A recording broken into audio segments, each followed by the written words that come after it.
All right, let's dive into a topic you absolutely have to know for your NMLS exam. Making sure property appraisals are fair and totally unbiased. This isn't just about getting a number on a piece of paper. It's really about protecting the integrity of the entire mortgage process. Okay, so before we get into all the specific regulations and the history, let's just start with a simple question. What do you think is the single most important principle when it comes to figuring out a property's value? The answer, really, it all boils down to one word: independence. The appraiser has to be a completely neutral, unbiased party, totally free from any outside pressure.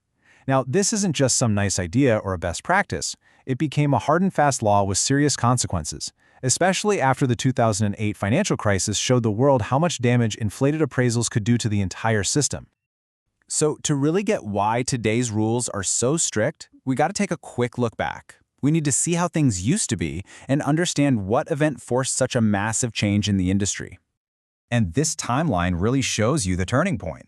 Before 2010, the rules were kind of limited. You had the Home Valuation Code of Conduct, but that only applied to loans sold to Fannie Mae.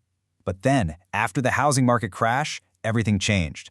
The Dodd-Frank Act came along, and it basically took that core principle of independence and made it the law for all mortgages, which is what gave us the Appraiser Independence Requirements, or AIR, that we follow today. So, a new era of regulation begins. What did that actually bring to the table? Let's break down the solution that came out of all this: AIR, which you can think of as a true wall of independence. At its very core, AIR was built to create that protective barrier, that wall of independence around the appraiser. Its entire job is to stamp out conflicts of interest and shield appraisers from any kind of pressure, making sure they can give a valuation that is truly objective. Now, here's what's so smart about this. AIR attacks the problem from two different directions. First, it just flat out prevents conflicts of interest, specifically by drawing a line between the appraiser and anyone on the sales or production side of things. And second, it requires that appraisers get paid a customary and reasonable rate. Why is that so important?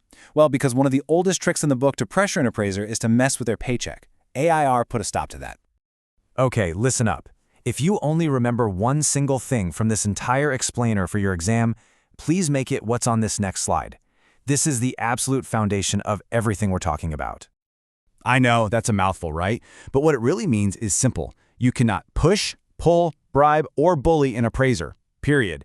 Every single specific rule we are about to cover is just an extension of this one single powerful idea.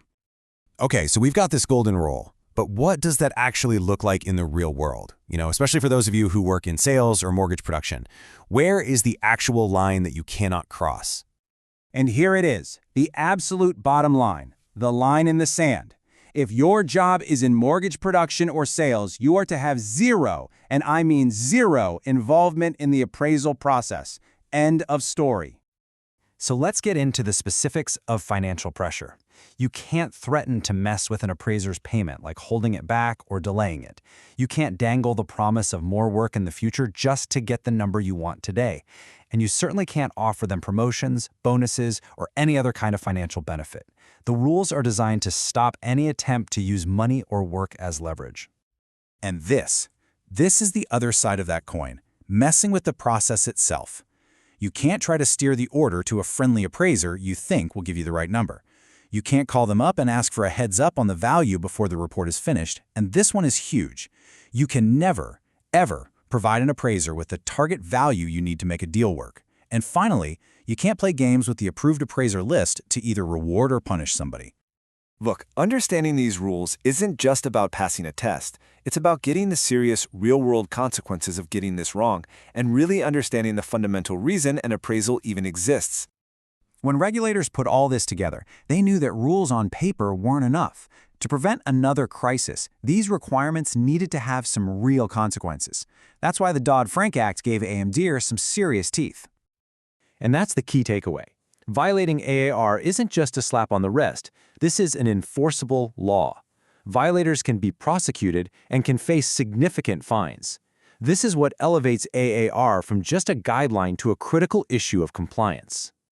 So let's end with this final, really important thought. Who is the appraiser really working for? It's not the borrower, it's not the seller, it's not even the loan officer. At the end of the day, the appraiser's true, ultimate client is the integrity of the valuation itself. And that's a principle worth protecting.